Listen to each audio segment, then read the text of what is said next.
Tapos na yung snapshot, eigenlayer, and swell open pa for staking. So, tuturuan ko naman kayo paano naman makukuha ng airdrop, possible airdrop sa eigenlayer and swell. First off, this is in Ethereum network. Okay? So, mahal ang gas fee. Pag-approve mo, that's around $5 to $8.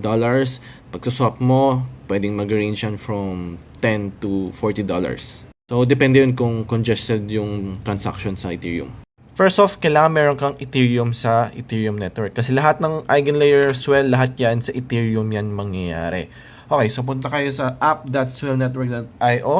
Then yung Ethereum mo, isuswap mo or isustake mo into SWETH. So this is a liquid stake LST, no? So nag-earn yan ng yield, it's a yield-bearing token. So nag-earn yan ng interest. So once na naswap mo na from ETH to SWETH, punta naman kayo sa app.eigenlayer.xyz. I-stake mo naman yung SWETH dito sa eigenlayer. Okay, dito sa Swell network, i-stake mo. Dito kasi sa may LST, nag-earn ka ng yield on top of yield on top of yield. Yung pinaka-last layer is yung eigenlayer. It kinda sounds like a Ponzi / pyramid scheme kasi yield on top of yield on top of yield. But who knows? Kasi hanggang ngayon, it's still working and more than 1-2 years na yung mga liquid stake tokens. Bakit nila ginagawa tong eigenlayer? It's about security, no? Data security sa mga L2s.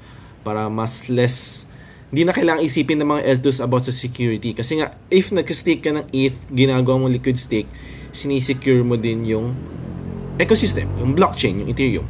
Traditionally kasi, pag snake mo yung ETH sa blockchain para i-secure yung network, illiquid ka. Diba? Yung Ethereum mo, hindi mo magalaw. So, doon na introduce yung liquidity stake tokens.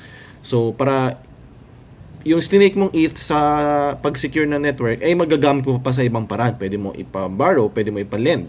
Now, ang gagawin naman ng eigenlayer is, itong liquidity stake token mo, yung SWETH mo, na nag-earn na ng yield sa pag-secure ng network, pwede mo pa rin i-secure, pwede mo pa rin gamitin yung SWETH sa ibang layer 2 kung saan pwede mo rin ma-secure yung network ng layer 2.